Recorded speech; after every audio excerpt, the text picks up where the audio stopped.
السلام عليكم. غادي نقدم معكم هذا الفيديو هذا ديال خبز ديال السميده بحال اللي كناخذوه من اسواق التجاريه الكبرى تماما، وبحال الخبز المخابز هذاك الصغيور كيجي رائع قطني من الداخل ومقرمش من برا، كيجي ممتاز وباسهل طريقه، ما كتوسخي الدنيا ما حتى شي حاجه. المهم هاد الخبيزات هادو هانتوما كتشوفوا كيفاش كيجيو رائعين ما تشبعوش منهم، وبشي حاجه قليله ديال السميد وشي حاجه قليله جدا ديال الدقيق الابيض كنتحصل على 13 الخبزه. حقيقه كيجي ممتاز. تابعوا معايا الفيديو بسم الله على بركه الله. هنايا عندي واحد زليفه ديال الحريره كتكون عامره بالسميده، لان هذا الاناء عندنا شويه كبير. مهم زليفه ديال السميده غادي نكب عليه الماء يكون سخون بزاف، يعني يكون سخون نيت. كنغطيو السميده بالماء وكنخليوها كترتاح حتى كون يبرد داك الماء، وفي نفس الوقت السميده كتكون تشربت.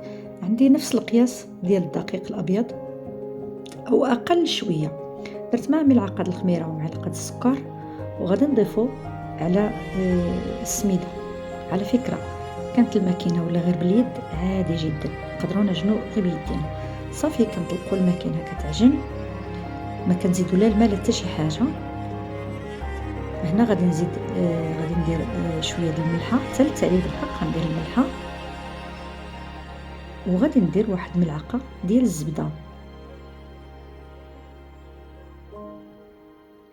صافي هنا الا حسينا بالعجينه جاريه شويه كنضيفوا واحد الملعقه ولا معلقتين ديال الدقيق. الا لقيناها قاصحه كنزيدوا شويه ديال الماء. صافي كنخليوها كتختمر، كندهنوها بالزيت من طبيعه الحال.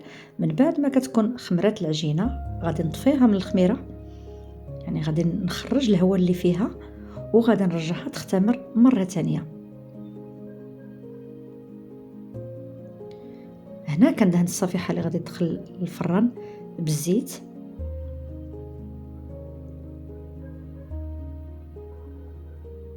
وغادي نبدا نشكل الخبيزات ديالي.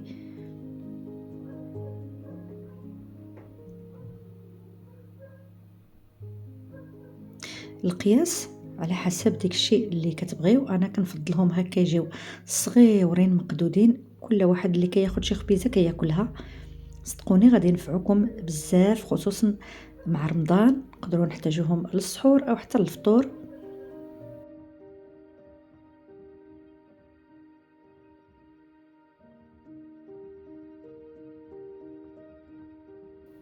صافي هنا من بعد ما ضغطت عليهم وخليتهم يختمروا مع الجو بارد، تقدروا تدخلوهم الفران وتعطيوه 40 درجه تخليوهم يخمروا في الفران.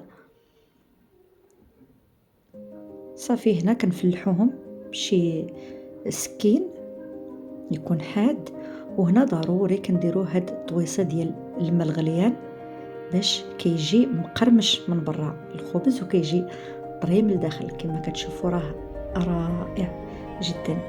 صافي هنا غادي نكون وصلت معكم النهايه ديال الفيديو. نتمنى يعجبكم. الا عجبكم ما تنساوناش باللايك والاشتراك. الى اللقاء.